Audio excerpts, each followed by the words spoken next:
And we are following that breaking news out of the NFL, where Bengals coach Zac Taylor said that Joe Burrow will miss several weeks with a strained right calf.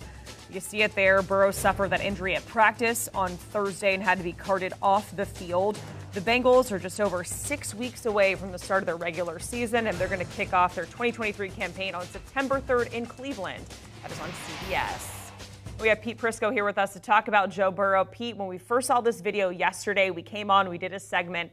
We didn't have a timeline at that point. Now we're hearing from Zac Taylor it's several weeks. So knowing that, if you're a Bengals fan, where is your level of panic at this moment when you hear JB is out several weeks? There isn't any, and here's why. I'd shut him down for the entire preseason. I wouldn't let him play. Maybe he gets back at the end of training camp, gets some work in there before the first game, but I wouldn't put him in any game in the preseason. I would really be reluctant to put him on the field until he's completely healed. One of the problems with those calf strains is it's easy to do it again. You can go think you're ready to come back, and I've seen many guys go back out on the field and it pops again. So be cautious with him. There's no reason to rush him. You know you've worked with him the entire offseason. He knows the offense. Those guys know him. So I would be real cautious with him. I wouldn't play him at all in the preseason, and I would really be reluctant to get him on the field until maybe the last couple weeks of training camp. So, Pete, when you look at the QB room that Cincy has, Trevor Siemian, Jake Browning, those guys, you're saying that you would rather have them in than a Joe Burrow that's at 70 or 80%. You think those guys can kind of keep this team afloat, looking at their offense, looking at the schedule, until Joe Burrow is at 100%?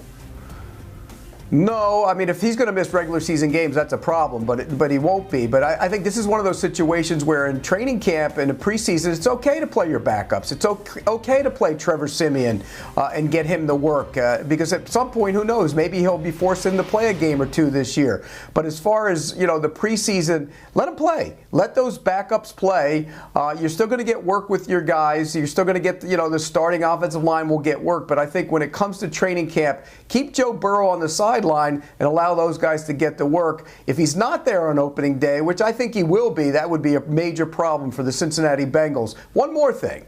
Let's talk about his contract. If I'm Joe Burrow, I want my contract fixed and I want it done before I get back on the field. I'm not going to make that a condition for getting back on the field, but I'd strongly push the Bengals to get that deal done. So, Pete, give us a number with, we saw Justin Herbert, the precedent there. What do you think the number is for Joe Burrow? $54 million a year, 55 maybe. I think he's going to get more than Justin Herbert. I think he should get more than Justin Herbert. And I think this is going to be one of those deals where a lot of guaranteed money in it. But again, here's the way you could look at it if you're Joe Burrow. You're a young guy. Get the deal done. Get a lot of the money, the guaranteed money in the first 3 years. Get that big signing bonus, and then they'll rip it up and give you another one. I think that's what he needs to do. Ultimately, I think they will get it done. 53, 54, 55 million a year. I think Joe Burrow's going to become the highest paid player in the NFL. All right, we'll have to see what happens there with the contract and Joe Burrow. Pete Prisco joining us here on HQ as we're diving into that breaking news out of the NFL. Zac Taylor saying Joe Burrow will miss several weeks with that strained right calf. Bengals fans offering their own calf to Joe Burrow on Twitter. They're hoping Pete's right, by the way. Yeah. Several weeks means just in time for week one. That's just all that's going to matter. Check out the Pick Six Pod for all things happening around the league. You can scan that QR code.